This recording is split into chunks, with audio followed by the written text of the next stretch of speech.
In general, safety means preventing accidents and injuries.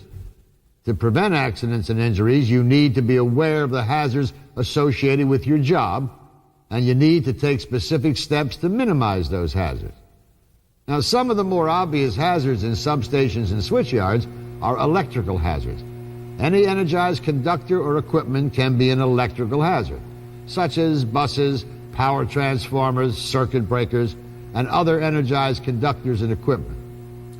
The hazard is in accidentally contacting an energized circuit. You can't tell just by looking which conductors and equipment are energized and which are not. So the safe approach is to assume they are all energized until you can prove otherwise. Other hazards in substations and switchyards are chemicals, which can include any liquid or gas that can harm you if not handled properly. For example, battery acid is a chemical that can burn your skin and damage your clothing if you don't wear the proper protective gear. PCBs are chemicals that are highly toxic. Now, you should observe special precautions if there's a chance you could be exposed to PCBs. A third type of hazard can be described as personal hazard. A personal hazard is a hazard that you or someone else creates or sets up. For example, you can set someone up for an accident if you don't keep stairways and work areas clear of obstacles.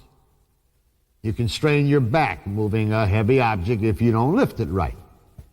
And you can set yourself up for a fall if you don't use a ladder properly.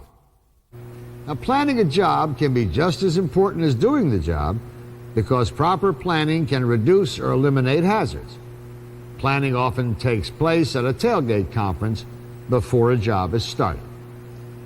Confusion and misunderstandings can be avoided by identifying the steps involved in doing a job and by identifying who's responsible for each step.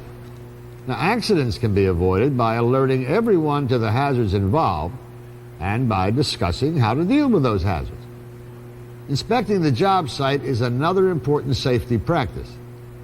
During an inspection, you can note fire extinguishers, the location of phones, exits, and anything else you might want to know about the station. You can also check the site for unexpected hazards. For example, signs of faulty equipment, such as broken insulators, leaking oil, and unusual noises.